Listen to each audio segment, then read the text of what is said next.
conferencia artística que juntó científicos, biólogos, escritores, curadores a pensar dispositivos de escucha de lo no humano.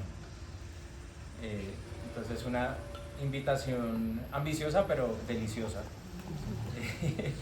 que nos ha pues comprometido, ¿no?, a investigar y a desarrollar la obra que hay hoy aquí.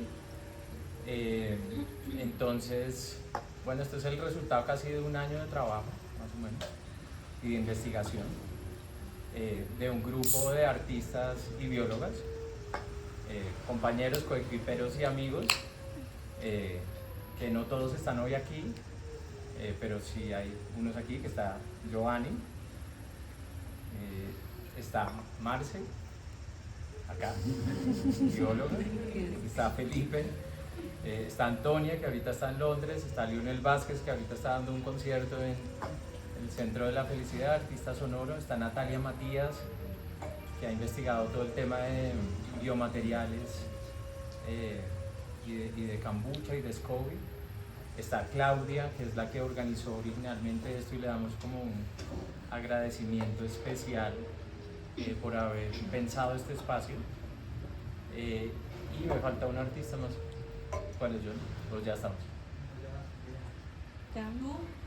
Ah, eso somos.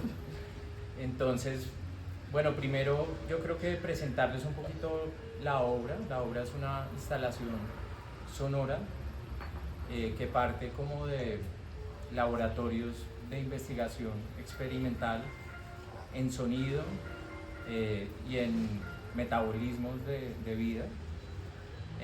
Tuvimos como muchos laboratorios para explorar varias preguntas de cómo podíamos hacer una obra que se basara en procesos vivos y cómo utilizábamos las mismas fuerzas de vida como material artístico. Entonces toda esta obra la materialidad de la obra está construida sobre lo que está construida la vida y cómo eso se vuelve un dispositivo sensible en el que involucramos el cuerpo para pensar, entender y conversar. Entonces hubo una primera como investigación, que es una capa importante de vida, y es el mundo de los microorganismos, y nos situamos en una primera investigación que es la simbiosis entre microorganismos y levaduras que producen SCOBY, ¿no?, que es un biofiltro. Como bajo un primer metabolismo transformamos azúcar, agua y té en un primer tejido. Entonces todos los paneles que están en la instalación se vuelven membranas resonantes, pero todos están construidos, primero cultivados, son parlantes que cultivamos en asocio de microorganismos y levaduras. Entonces ese fue un primer gesto, cómo cultivamos membranas sonoras desde un primer gesto que es la fermentación, como un proceso metabólico básico de azúcares que nos dan estos increíbles tejidos, y los pueden tocar cuando quieran, y es la transformación de SCOBY, no sé cómo se dice, pero eso creo que es como coloquialismos de microorganismos, en papel, y cómo transformamos los papeles en fuentes de sonido, y eso surge gracias a anillos de cobre, bobinas, ¿no? Si se acercan, todos los papeles tienen unas bobinas de cobre que con el campo electromagnético de los imanes producen resonancias. Entonces ahí tuvimos un primer gesto de escuchar a través de una membrana resonante hecha por comunidades de bacterias, y todos los canales de audio es a través de esta primera membrana, que es el suelo, y así es como un cimiento importante de la obra. Y luego también fuimos como a explorar una segunda membrana, que es el aire, ¿sí? El espacio no es espacio vacío, el aire es una membrana que es muy activa, porque es la que nos conecta a todos. el espacio parece espacio vacío, lo que pasa es que estamos habitando una membrana tan sofisticada que está llevando demasiada información todo el tiempo, que respiramos, que podemos caminar a través de ella y que está llena de agua, está llena de nutrientes, está llena de micronutrientes, está llena de polen, está llena de metales, de micrometales, y el aire tiene esa cualidad. Entonces tuvimos un segundo gesto, que es cómo condensamos los elementos de la membrana y cómo reflexionamos sobre el aire. Estamos en una atmósfera que no es vacío, es comunicación, es intercambio de sonido, de vibración, de nutrientes y de agua, ¿no? Y quisimos tener un segundo gesto, que era condensar el rocío del aire y tener activaciones sensibles del rocío del aire. Y ahí es donde ustedes pueden apreciar como ese segundo gesto de activaciones sónicas del rocío. Entonces la obra tiene esos dos pilares: el pilar de microorganismos y el pilar de la membrana del aire, que se vuelve sensible a través de activaciones sónicas del agua. Entonces van a ver una serie de exploraciones que a través de electricidad, iones positivos y negativos, en superficies metálicas, se logra la condensación de las gotas, y luego podemos escuchar las gotas en los materiales. Y viene una tercera como reflexión de la vida, y es que todo lo que está vivo vibra y suena. Hay una agencia, o sea, estar vivo es el equivalente a vibrar. Cuando dos cuerpos se tocan, hay sonido. Y el sonido llega como esa capa que nos hace como reflexionar sobre la agencia de todo lo vivo. Lo que está vivo suena. Lo que está vivo lleva vibración. Y eso es como ya lo que habita pues, toda la escultura. Hay un tercer gesto, que es en el platillo. Estamos devolviendo parte del agua con ultrasonido, con vibración, al espacio. Hay un gesto de evaporación del agua que se produce por vibración, no es calor. Tenemos un dispositivo que está a 110.000 Hz que produce una vibración que hace que el agua se condense. Y es vibración, es sonido. Entonces, es otro tercer elemento que reflexionamos, que es cómo la vida tiene vibración. Y en su totalidad es una reflexión de cómo podemos incorporar en el arte una sensibilidad y una materialidad sobre procesos físicos, vivos, metabólicos, dentro de una obra. Entonces, cómo la vida misma se vuelve material, y cómo esto genera espacios sensibles en el que nosotros podemos pensar la vida desde el cuerpo. Y creo que hay un último componente, y es el silencio, porque es una obra que requiere tiempo y silencio para poder ver. Es una obra que si uno se sienta en una banca o se pone un ratico, se devela, porque son procesos sutiles que están estructurando la vida. Normalmente son invisibles, pero casi que fundamentales, diarios y cotidianos. Entonces siempre que alguien visita, se le invita a un espacio de silencio, porque para ver tiene que haber como un dispositivo y una disposición de escucha. Sin la disposición no hay develación. Entonces siempre hay como un cuarto gesto, que es nosotros, y cómo nos abrimos a la escucha. Y con eso cierro la parte de contarles el proceso de la obra artística, y le damos la bienvenida a nuestros grandísimos, maravillosos y espectaculares invitados, Carlos y Mariana, ante todo amigos. No les voy a leer el perfil porque nos dormimos, porque es tan grande y exitoso que es demasiado largo.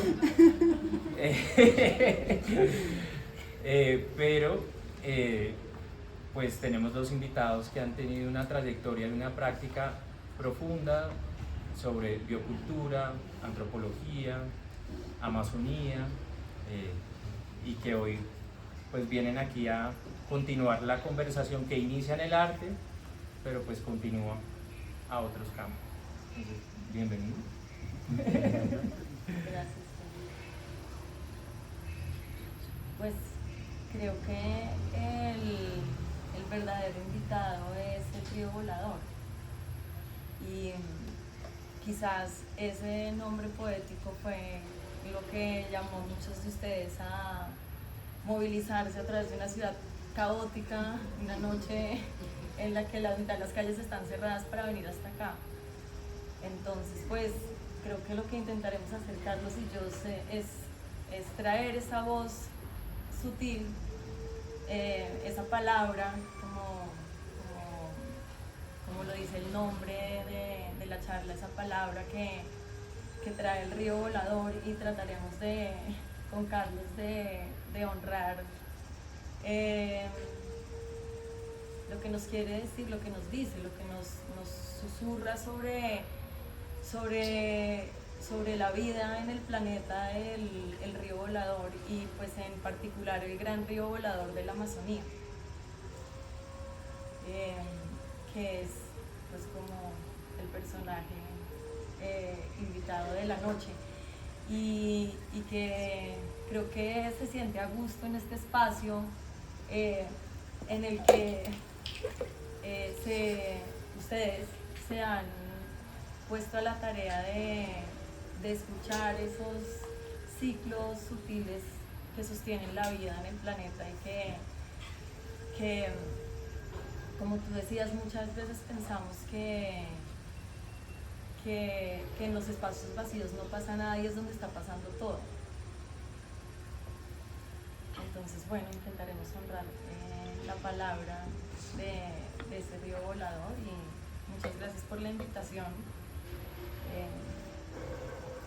Sí, estamos ante un público más allá de lo humano, ¿no? También siento que las bacterias y las gotas de agua que están capturándose en esas estructuras están escuchando y están resonando con la alegría de ser escuchadas, ¿no? Que creo que es parte del propósito de lo que ustedes querían hacer con la exposición. Bueno, yo creo que retomando eso y también invitando a Carlos, pues creo que hay como una primera como gran reflexión, y es el agua como tejido, ¿no? Entre bioregiones, ¿no? Y eso es como, hay muchas cuencas, ¿no? Hay como microcuencas y hay grandes cuencas que conectan territorios, y no sé si bajo esa pregunta quieren hacer algunas reflexiones del agua como tejido y de la experiencia en Amazonas como gran fuente de ese tejido, qué conexiones hay y cómo esto también disrumpe la idea de lo local y lo global. Bueno,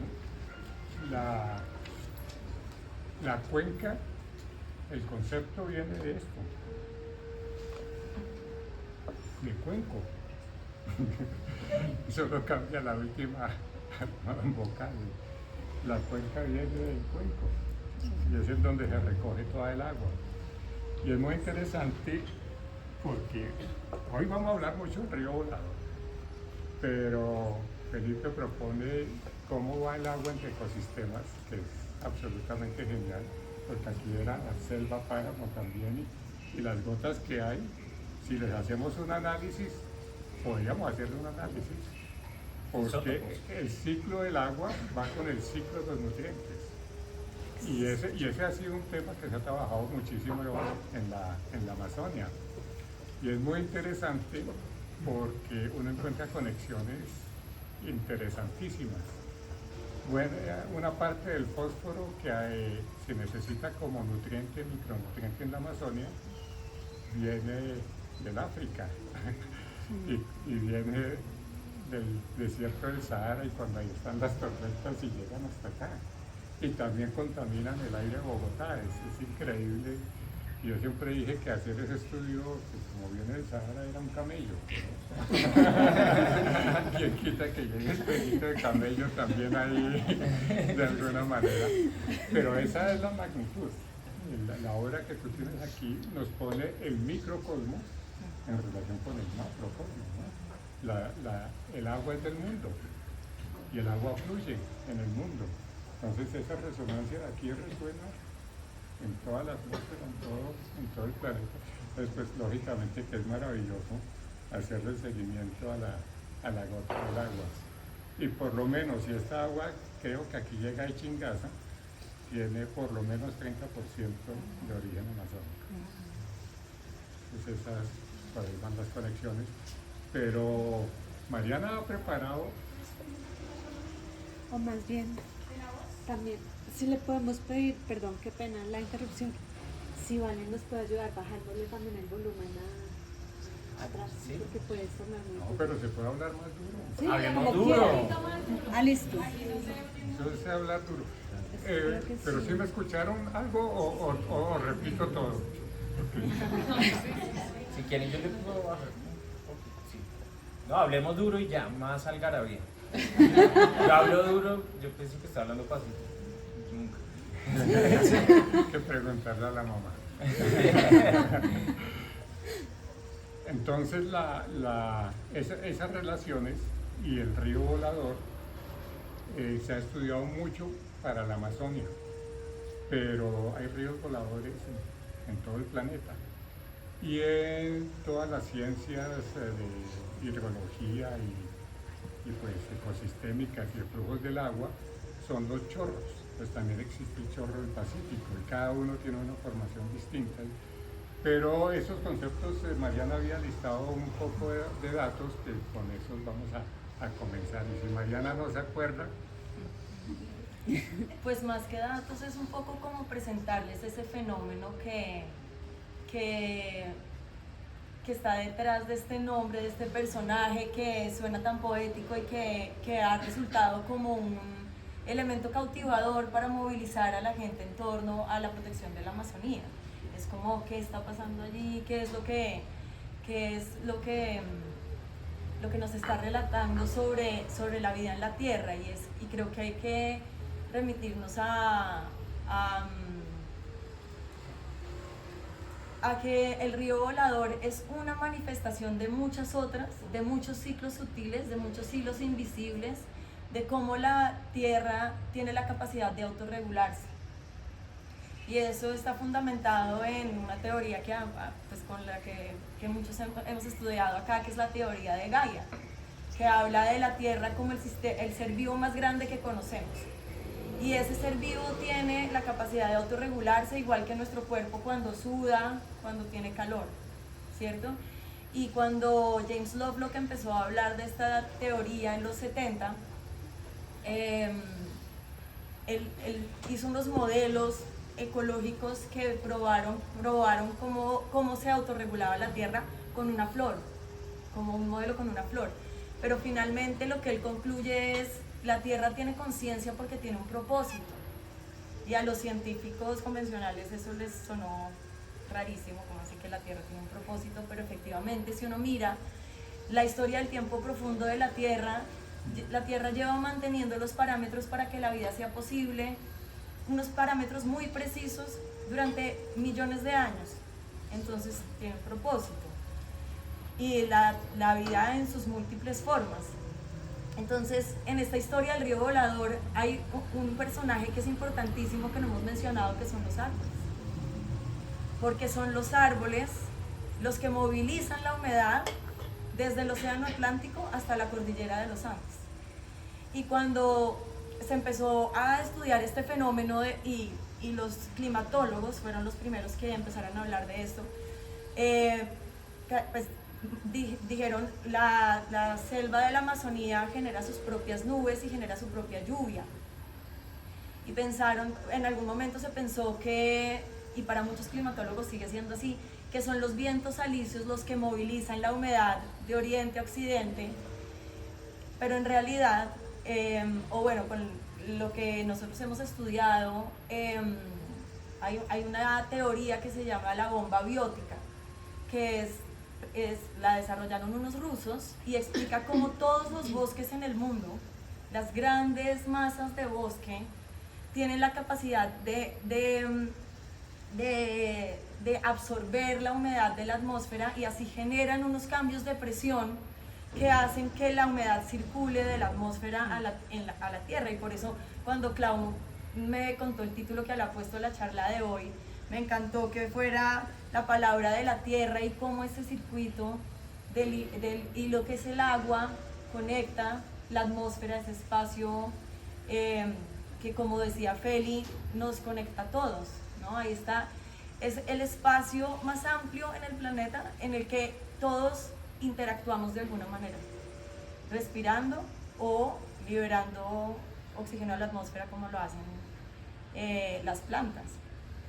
Y entonces la teoría de la bomba biótica demuestra cómo entonces los bosques succionan la humedad que se evapora sobre el océano Atlántico y la empiezan a liberar y absorber nuevamente, dando brincos, y así diariamente se transportan 20.000 millones de toneladas métricas de agua desde la Amazonía hacia los Andes.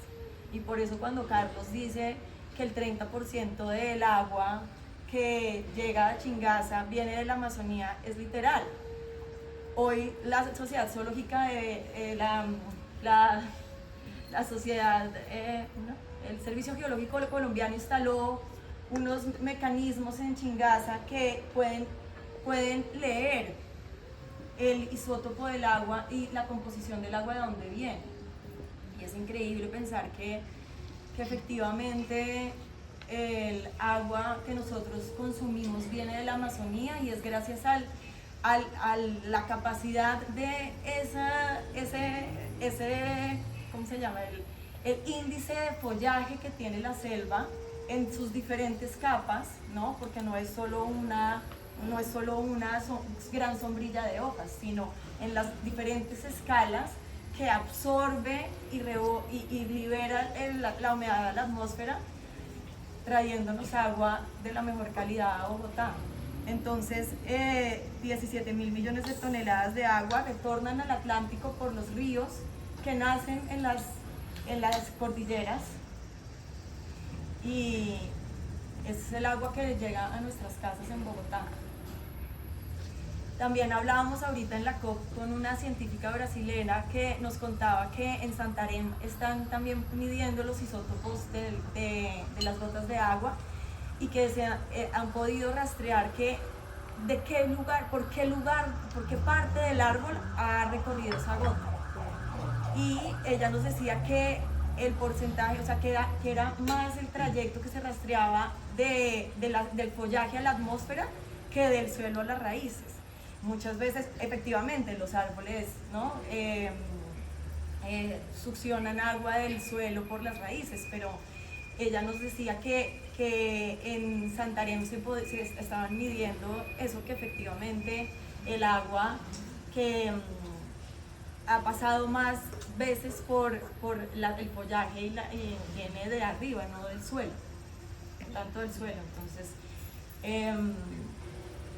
María, ahí hay una gran pregunta que yo creo que está en la explicación que nos cuentas de los ríos voladores, y es que la geografía no es un contenedor para la vida, sino que la vida crea la geografía. Es un poco como huevo y gallina. Lo vivo crea el paisaje o el paisaje determina lo vivo, ¿no?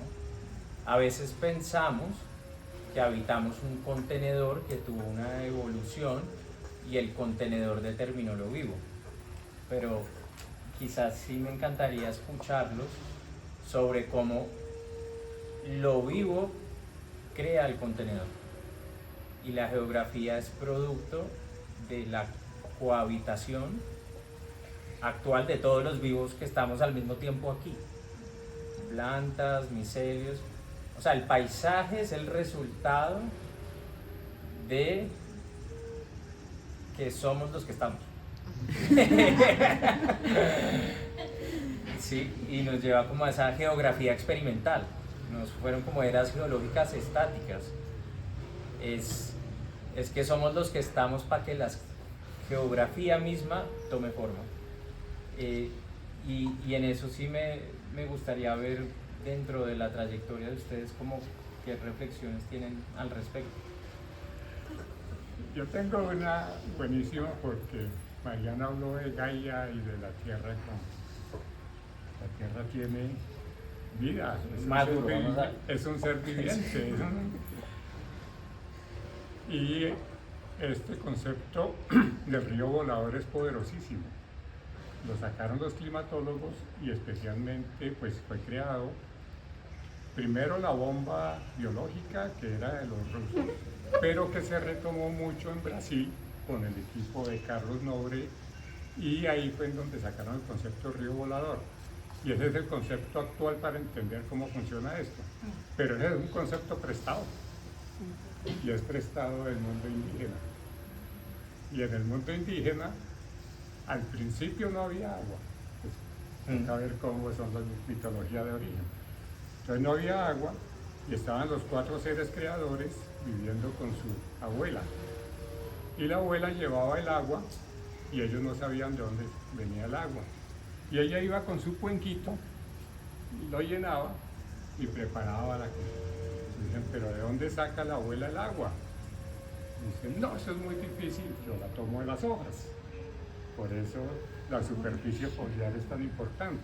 Entonces yo voy a los árboles y la tomo de las hojas y eso me toma mucho tiempo, por eso no hay que desperdiciarla. Entonces cuidadito. Y el menor de los 4 hermanos, como siempre los menores son los más inteligentes, aprenden de los mayores. Entonces. Y dice, ustedes son bobos, ¿qué le van a creer a la abuela que eso es así? Mentira, vamos a vigilarla y vamos a espiarla a ver de dónde es que saca el agua. Y vieron que la sacaba de una ventanita del árbol. El árbol es el árbol río, y es el árbol que vuela, y es el río que vuela, y es el agua que fluye. Todos estos conceptos indígenas son los que han dado origen también a conceptos artísticos lindos y todo, y poéticos. Entonces lo persiguieron y se convirtió en murciélago de noche, porque la abuela iba de noche a sacarlo. Entonces, es de ese árbol. Le dijo, hermano, ya sé dónde sacaron estos, alisten sus hachas y vamos a tumbar ese árbol. Pero como las abuelas oyen todo, dicen, cuidado, si van a tumbar ese árbol, hagan una plataforma para que el árbol no siga derecho. No le pongan cuidado a la abuela. Tumbaron el árbol y ¡pum!, se fue al centro de la tierra. Entonces dijeron, ¿y qué vamos a hacer? Dicen, no, pero hay otros 2 árboles del agua. Entonces, había uno que tenía el agua con los seres buenos y los seres malos, porque el agua tiene dueños, y dueños espirituales. Entonces, esos eran los que tenían el manejo del agua, y de ahí, entonces, tumbaron, pero no se bajaba. El árbol quedó colgado del cielo. Y eso es lo que llaman los indígenas el río volador. Y como quedó colgado del cielo, entonces y de un bejuco. Todo aquí está colgado. Es que eso tiene mucho que ver con la mitología. Entonces quedó colgado y tenían que buscar un animal que fuera muy veloz para que cortara el bejuco y se pudiera bajar y no le cayera el árbol encima. ¿A quién llevan? Entonces buscaron, ellos lo ponen dentro del grupo de los micos, buscaron a la ardilla, como es la veloz, entonces la ardilla fue y cortó, y ese río volador dio la vuelta primero iba hacia el occidente,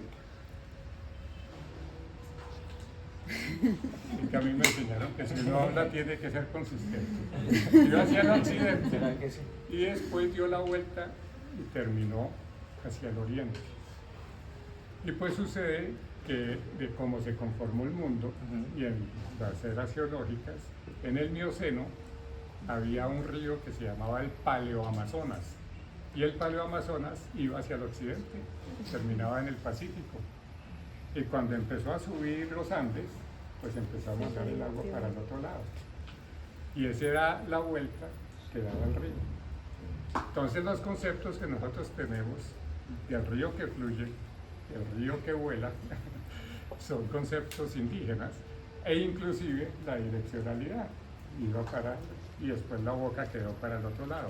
Y eso lo han estudiado los científicos desde el Mioceno con todo el detalle y con todo el ciclo del agua.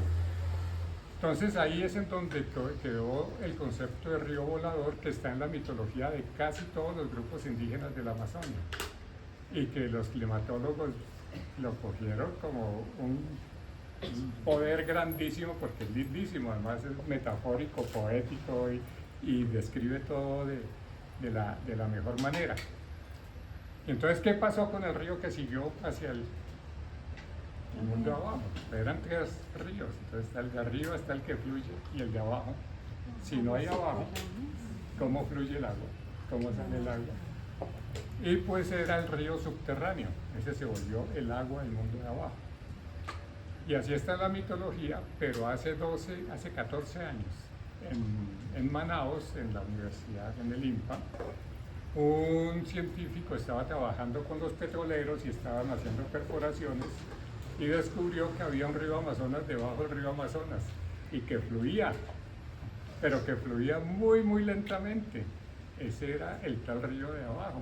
¿No? Dice, y estos como lo sabían en la mitología, que ese río son como 12 kilómetros abajo, pero existe el tal río subterráneo, existe. ¿Y qué se necesita para el ciclo del agua? Pues el agua subterránea, el agua superficial y el agua que se condensa en las nubes y vuelve y genera el ciclo. Entonces los tres ríos también son inspiración desde el mundo indígena. Y la superficie foliar y todo esto también se ha venido estudiando y es lindísimo, porque el mismo estudio que les dije al principio, que los ciclos de los nutrientes, eso se estudió y se estudia el agua que cae a través del follaje, el tronco lo llaman ahí.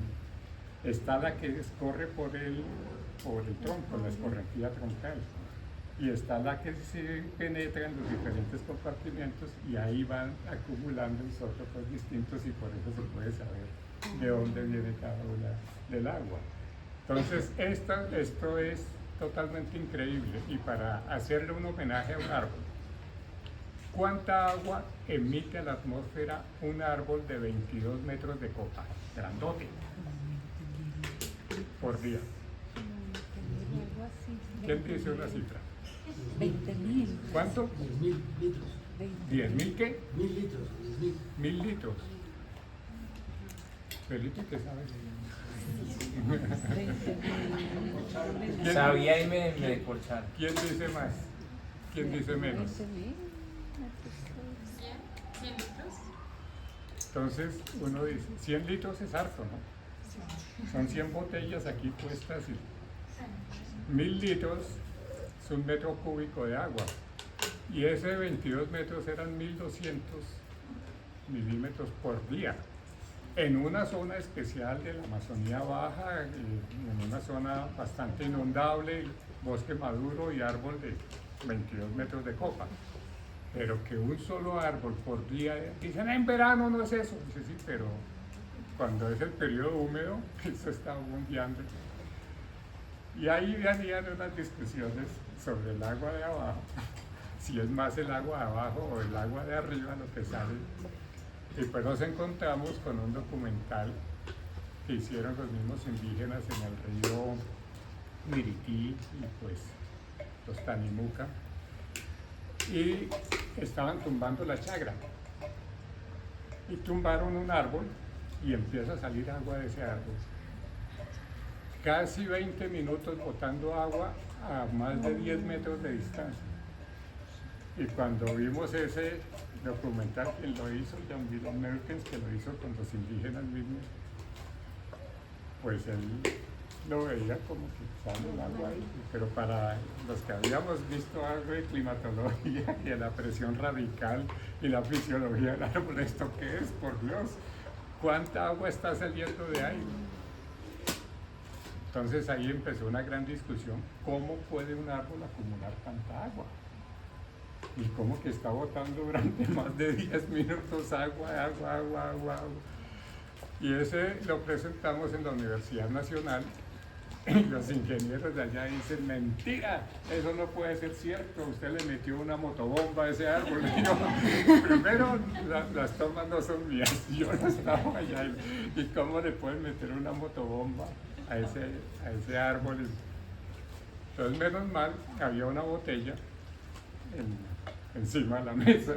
Entonces, dije, ¿alguien tiene una navaja?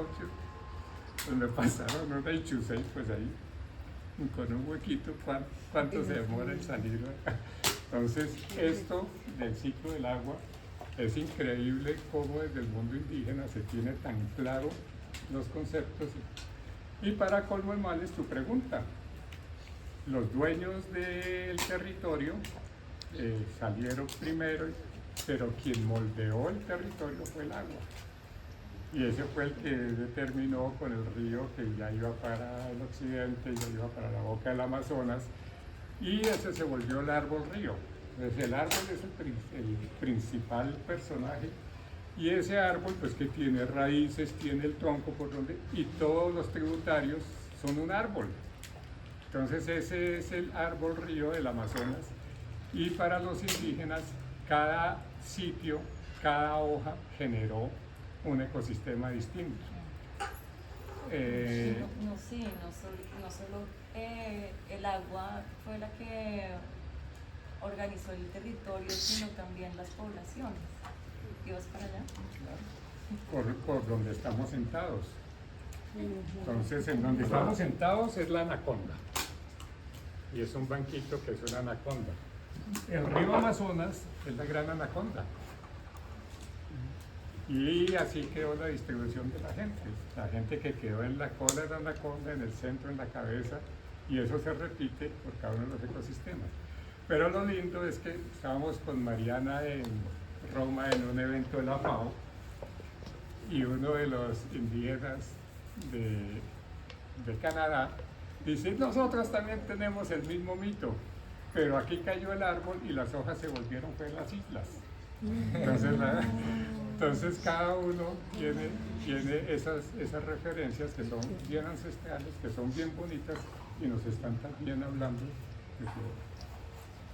Sí, yo creo que acabó, dentro de todas las investigaciones hubo una exploración que encuentran en esta parte acá como de la derecha, y dijimos, ¿será que sí el agua es una fuerza escultórica? ¿Sí? Que forma geografías. Hicimos un pequeño laboratorio de cómo, si le poníamos resonancia al agua, que son los arrullos que han escuchado, que los hizo la esposa de Lionel, se me acaba de ir el nombre, ¿alguien recuerda? Esmeralda. Esmeralda, ya, gracias. Ayuda del público. Esmeralda hizo estos arrullos al agua, y la idea era que el arrullo moldeaba el agua, porque el sonido moldea el agua, y el SCOBY está moldeado por el agua. El SCOBY toma la forma de su contenedor, ¿sí? Si el contenedor es del tamaño de este cuarto, el biofilm va a ser una membrana del tamaño de este cuarto. Y eso es un proceso escultórico, ¿no? Hay una técnica escultórica que es el molde, ¿no? Entonces uno crea el espacio negativo para que algo lo rellene y ahí sale la forma, o viceversa, el negativo o el positivo y sale la forma. Entonces acá hubo ese experimento de cómo también la resonancia y como esa agencia del sonido también se vuelve una fuerza que esculpe cuerpos y tejido. ¿Por qué? Porque aquí hay tejidos y voz. Un poquito explorando esa materialidad. Entonces tuvimos ese experimento de esculpir SCOBY con sonido por la capacidad infinita plástica del agua, porque creo que el universo plástico del agua es el más boyerista. El agua es todo. O sea, si uno es gota de agua, uno fue hombre, mujer, rana, lago, nube. O sea, para los curiosos, mejor ser agua, porque toma toda la forma y a la vez esculpe. Pues yo creo que aquí hay como una reflexión ya desde el arte y desde como esas dos como fuerzas primarias de vida, que es vibración y agua. Y de ahí sale como toda esta plasticidad que habitamos, ¿no? Entonces ahí yo creo que nos unimos en ese concepto. Y no sé si quizás también hablar un poquito de membranas, ¿no? O del agua como membrana, o sea, en qué momento, y de los nutrientes que me decías, porque ahorita, ¿no? Teníamos ese gesto de los condensadores, y Carlos me estaba compartiendo unas como bonitas reflexiones de eso, entonces no sé si podemos ahondar un poquito en eso. No, hay una, con lo del agua, o de las hojas, la que se condensa en el rocío, o la que sale del suelo y también se condensa. Los indígenas dicen que los blancos estamos muy equivocados cuando estamos restaurando el bosque, porque ponemos un poco de árboles juntos, pero que los árboles no son compañeros, no son amigos, sino son los de ahí, no son los que habitan el lugar. Digo, pero ¿cómo saben eso? Dice, pues la energía y la comunicación. Allá van a decir que los árboles hablan. Pues claro, que no es que hablen, pero tienen la energía, se comunican. Y le digo, ¿y cómo se comunican? Dice, porque ellos emiten unas sustancias delgaditicas que van subiendo. Y eso es lo que hace que se condense el agua, son como los núcleos para que se condense el agua, y que esa energía es la que se necesita y uno la siente en cada tipo de bosque. Y uno sabe que está bien y que está saludable porque esa energía está fluyendo. Y los estudios del agua y los climatólogos, ¿cómo llaman eso? Terpenos. Terpenos son también las sustancias micro que hacen que sean núcleos de agua para sembrar las nubes. Entonces, desde el mundo indígena, las membranas las conocen, las viven y las han mantenido y las siguen promoviendo. Porque lo de los árboles que se comunican, dice, pues claro que se comunican, y ahora con todos los estudios del micelio y la comunicación y eso, esas vibraciones siempre se han sentido y siempre se han manejado pues, desde el punto de vista chamánico. Y da como un poco de envidia a uno tener como ciencia de punta en mensajes lindos y en ensoñación, como esa síntesis del mundo indígena hacia el conocimiento, ¿no? Porque creo que sí, pues viene como en un lenguaje en el que uno se acuerda y tiene relación. Es que tú lo dijiste, Feli, precisamente como para nosotros como del mundo no indígena, creo que el vehículo del arte es importantísimo para poder escuchar y cambiar o como expandir nuestra forma de percepción, que es creo que lo que los sistemas de conocimiento indígena tienen como una capacidad inmensa de percibir y de escuchar esos mundos invisibles, ¿no? Y es un poco como lo que en nuestra sociedad como que se va como acallando, y que vehículos como el arte nos pueden como ayudar a volver a expandir ese campo de percepción. Y es como, ahorita yo pensaba, la membrana del tronco permitiéndose ser permeada por la membrana del agua, que está cargada por esos isoprenos y terpenos que son químicos que siembran nubes, que informan la membrana de la nube para crear la lluvia que cae sobre los árboles, y es en ese, y como el árbol tiene sus propios ríos, ¿no? En el mito cada árbol tiene sus propios ríos internos, ¿no? Y como son mundos entre mundos, que para poder percibir la manera en que dialogan y están interconectados, hay que ampliar el campo de percepción.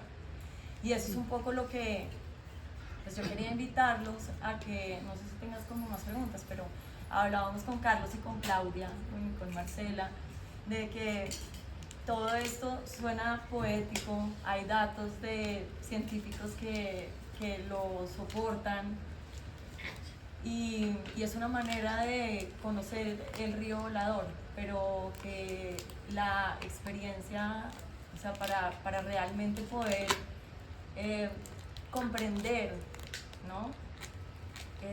La voz que trae ese río volador, los queríamos invitar a experimentar el recorrido de una gota de agua desde la bocana del Amazonas hasta la cordillera a través de una visualización.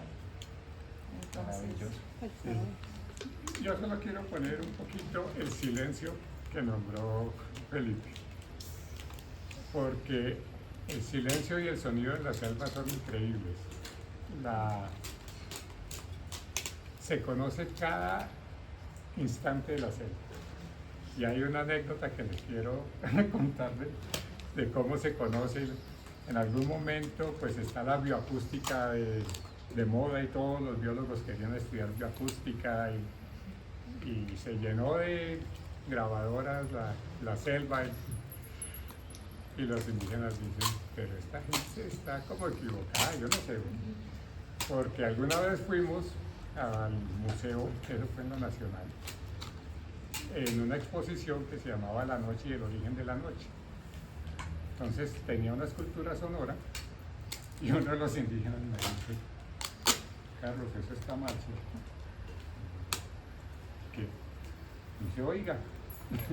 Entonces yo vi, estaban sonando chicharras y un canto. Entonces, y me dice, usted no sabe nada, ¿no? ¿Cuántas veces que ha estado en ese baile? Oiga el canto. Yo no lo reconozco. Me dice, oiga.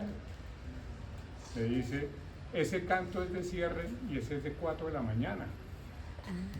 Son las 7. ¿Cómo están cantando eso?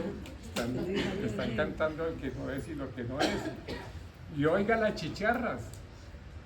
Las chicharras esas cantan a las 4 de la tarde porque esas son las que están diciendo salga del monte que ya va a oscurecer ese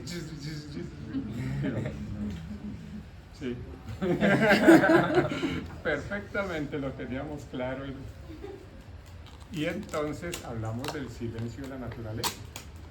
Entonces dice, primero canta esta chicharra, luego sigue esta, luego sigue la chicharra maloca, que además suena durísimo, y me la muestran con una linterna, y es que esa chicharra hace una cuevita, y ahí es en donde retumba la caja de resonancia.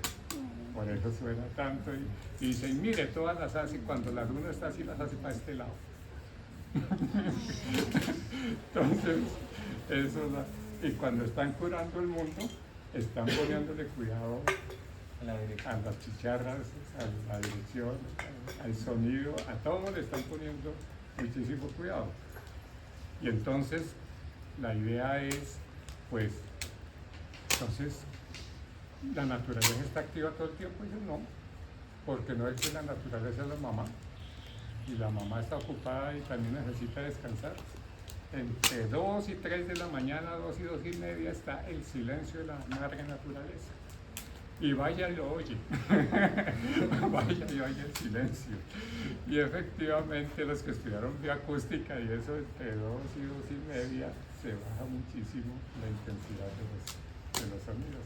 Es la hora del descanso de la mamá. Bueno, pues con eso y esa reflexión de que el silencio es potencial, ¿no? Pues de pronto sí podemos seguir con la invitación que nos hace Mario. no sé si quieren a los que están allá Oigan, parados bien. venir a sentarse acá en estos cojines. Laura nos hizo el favor, Laura la mediadora, vieron que bajó todo. Yo estaba hablando por WhatsApp, estaba cuadrando los canales para que todos pudiéramos escuchar mejor y lo logramos muy bien. Gracias, Laura. Vamos a ir los próximos como 5 minutos.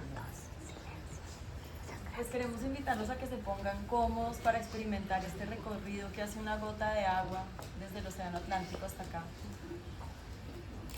Lo que para cada uno de ustedes quiera decir estar cómodo, poder tomar un tiempo para hacer ese viaje. Los que quieran acostarse o sentarse, cerrar los ojos, ponerse cómodos.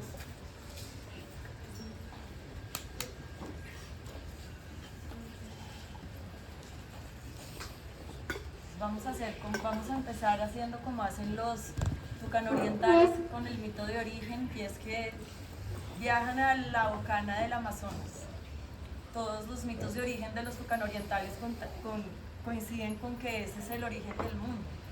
Y allá es precisamente donde empieza el recorrido de esta gota de agua en la que se va a convertir, o nos vamos a convertir cada uno de nosotros.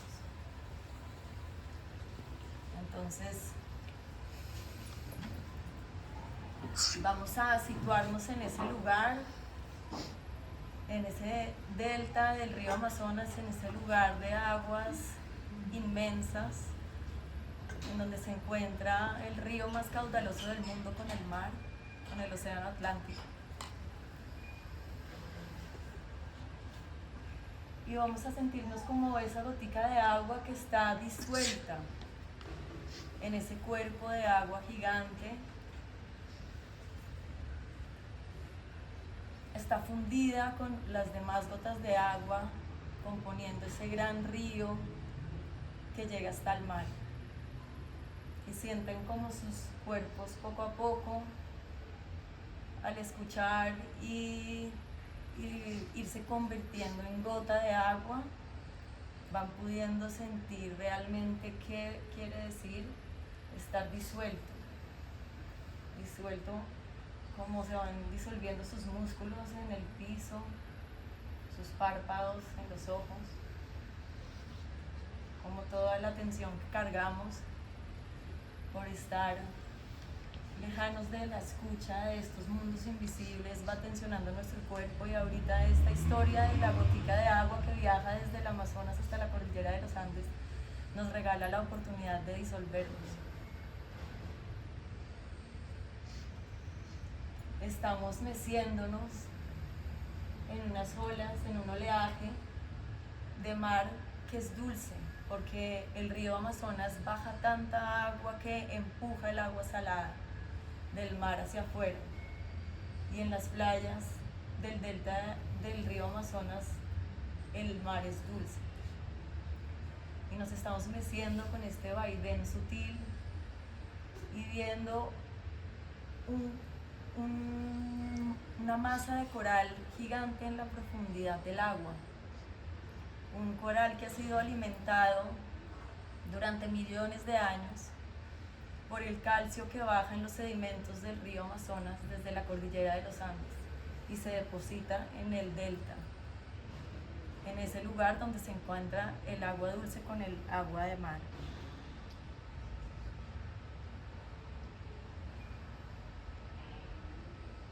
Y está haciendo calor, empieza a hacer calor, y el calor del sol brillando sobre el océano empieza a hacer que el agua que está en el océano se evapore. Y de repente nuestro cuerpo disuelto en esta gran masa de agua se empieza a elevar. Se empieza a elevar y se evapora hasta llegar a una nube. Una nube en el delta del Amazonas, y desde ahí puedes ver la confluencia de ecosistemas y de culturas, de sabores de selva y de mar. Las saboreas en tu propia composición. Y de repente, por el calor que hace en la selva, esa nube se descarga y te conviertes en lluvia torrencial. Caes al suelo casi plana, como quedas aplastada. Un suelo que se lava, se desliza, vas rodando hasta que de repente sientes que algo te jala. Es la raíz de un árbol. La raíz del árbol que te transporta por entre sus conductos sus membranas de madera hasta el río central del tronco del árbol, que como un pitillo succiona agua del suelo y en un flujo hacia arriba vas viajando como en un tobogán invertido, viajando hasta la copa del árbol.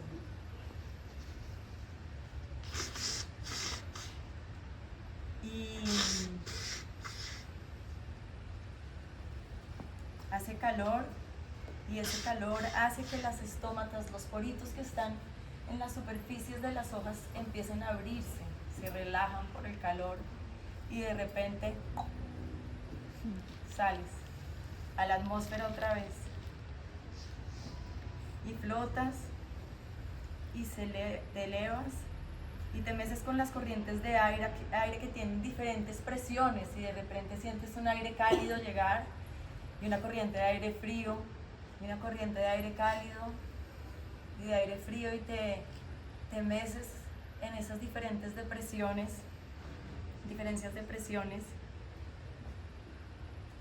y miras a tu alrededor y ves que hay muchas otras gotas sobre la copa de los árboles, flotando, cargadas de estos químicos que siembran nubes, de los torpenos y los isoprenos. Y ves a las demás gotas y se empiezan a acercar hasta conformar y se incorporan en una nube.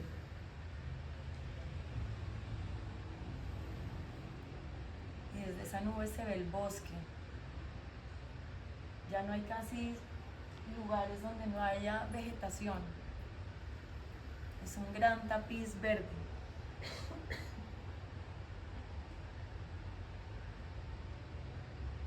Se ve ese tapiz infinito desde la nube y esa nube en la que estás descansando, acogida, sostenida por el contacto con otras gotas de agua, es muy blanca.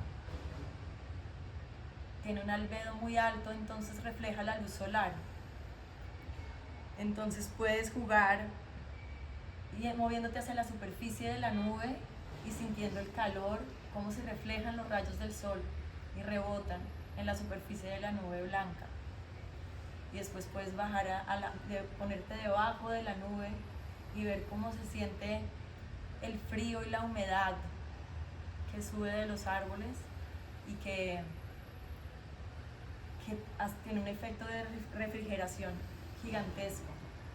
Entonces te mueves entre la nube, entre esa superficie caliente que recibe toda la radiación de sol y esa parte de abajo que está húmeda y que es tan húmeda que se siente casi como helado. Y se empieza a cargar la nube, ya ahí tienes contacto con tantas otras gotas, sientes la presión de una contra la otra, está tan cargada la nube, que de repente se libera esa presión y cae como lluvia que acaricia las copas de los árboles.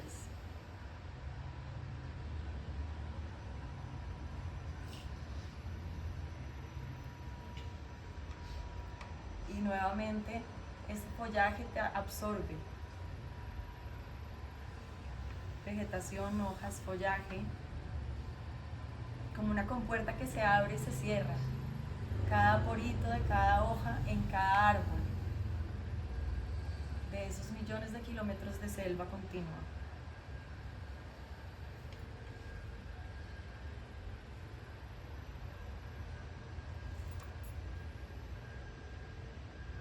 Y ese entramado de bosque es un entramado también de hilos de agua. Y cada vez que aumenta el calor y la presión, aumenta el peso de la nube y cae como lluvia sobre una hoja y antes de ser absorbida, sientes el abrazo de algo carrasposo, duro, que no entiendes qué es. Y de repente caes en cuenta de que es un grano de arena que viene viajando en el viento desde el desierto del Sahara, que fertiliza los suelos arcillosos de la selva con fósforo. y ya empiezas a aprender el recorrido, ya sabes que eres absorbida y liberada, absorbida y liberada, absorbida y liberada. Nube, lluvia, hoja, tronco, suelo, arcilla, arena, madera, hoja, vapor, luz, calor, humedad, cambio, transformación, metamorfosis, cambio de forma, redonda, alargada, chata, plana, amorfa, infinita. Y después de muchas veces de ser absorbida y liberada, de repente empiezas a ver en el horizonte una montaña que se erige, se levanta como una cicatriz que emerge de la piel de la tierra. De esa tierra que por tantos kilómetros la has visto uniforme y a la vez irregular en las 1000 formas de verde que tiene la selva. Y de repente hay esa montaña y las nubes viajan más rápido. La velocidad se acelera y el movimiento es conducido por las nubes que ya se están estrellando en el horizonte contra esa montaña, contra esas aristas de roca y los picos de montaña. Entonces siente como la nube en la que estás viajando se estrella, estalla, inunda, descarga sobre la vegetación chaparra de las altas cumbres, frailejones, glaciares que titilan brillantes circundantes como las paredes de un cuenco de cristal. Y caes en un colchón de vegetación que se engrosa con que habites en ella y con que otras gotas estén ahí también. Una vegetación peluda y suave que contiene agua en sus poros.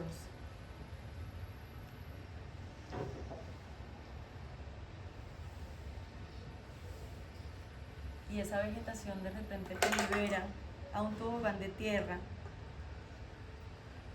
hilos de agua, eres quebrada, eres roca, eres resalto, y ahora viajas en una quebrada en una velocidad abrumadora, una velocidad con inclinación que nunca habías experimentado.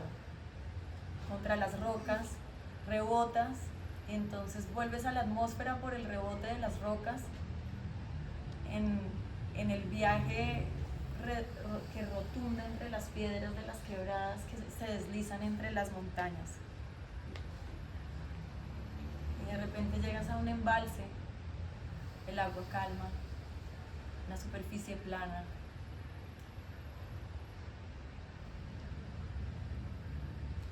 Y abajo está la ciudad.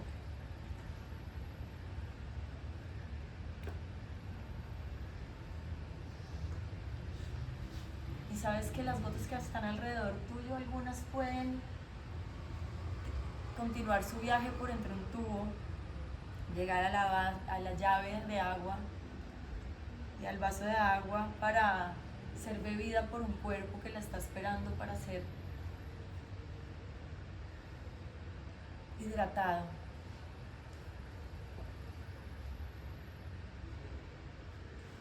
Y tú eliges seguir en esa quebrada hasta llegar al caudal de un río con sedimentos que recorre más de 9000 kilómetros. Y nuevamente te diluyes, viajas, te fundes en el agua.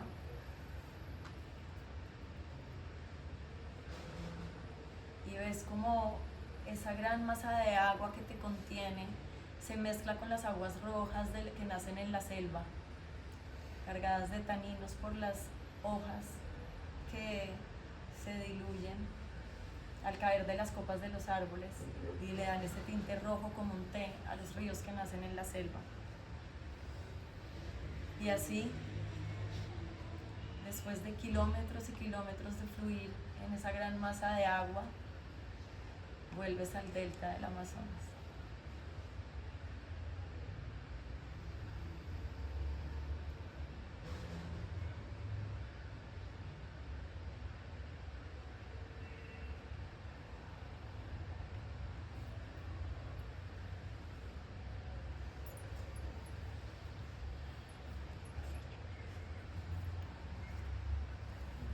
Gracias, Mari.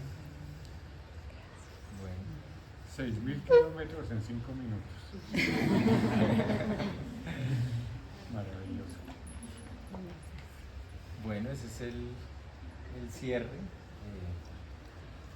Y bueno, felices de experimentar que la vida y lo vivo es como el arte y la poesía. Entonces, muchas gracias. Y gracias a todos. El agua en un cuenco de la Amazonia. Y tal vez para terminar, eso que tú dices como de la poesía me hace pensar en que, pues tal vez, si a todos nos llamó esta historia de venir a escuchar la voz del río volador, es porque estamos convocados a llevar la poesía a la acción. Y hace unas semanas estábamos en la COP, ¿no? Que fue justamente en el delta del río Amazonas, en Belém do Pará. Un espacio que pues es contradictorio y paradójico en muchos sentidos, pero es casi distópico, pero yo pensé mucho estando allá en algo que dice Anastasia Makarieva, que es la rusa que ha estudiado este fenómeno de la bomba biótica y de cómo los bosques movilizan la humedad. Y ella dice que la capacidad de refrigeración de los bosques y el ciclo del agua es la pieza perdida de la discusión climática. Porque realmente no estamos viendo dónde está la solución. Y es en ese diálogo profundo y silencioso entre el agua, los bosques y la atmósfera que está la clave. Entonces tal vez quería como terminar con esa reflexión para, no sé, que nos quede la semillita de qué podemos hacer nosotros para traer esa voz silenciosa cada vez más fuerte a esas discusiones que necesitamos que tomen decisiones para que se valore de lo que depende la vida en la Tierra. Sí. Yo también quiero hacer una final de una frase que leí hoy. Decía, si se contamina el río, se contaminan los cantos, porque los cantos vienen del agua. Si se seca el río, se secan los cantos. O sea que los cantos también fluyen. Entonces, para fluir necesitamos el agua. Yo ahí sí cierro porque eso está muy bien. Darles las gracias. Creo que ha sido una noche muy, muy linda. Ver el estudio con todos ustedes acá estaba muy lindo. Y tenerlos acá ha estado espectacular. Gracias a Carlos, a Mari por entregarnos sabiduría, reflexión y una trayectoria tan consistente. Y bueno, están invitados a seguir. Ahorita pues, activamos un poquito la obra, hay más kombucha, hay más agüita. Podemos activar biche para los que... No estaba dentro del guión, pero creo que quedó. Seguir fermentándonos en agua. Entonces nada, muchas gracias. Y este es el agua que se ha condensado acá en el espacio, por si alguno quiere. Esto es todo rocío. Entonces, pues por si quieren, no sé, probarla, meter sus dedos, tocarla. Ahí está. Ahí está. Ya tiene esa duda y se hace responsable. Muchas gracias.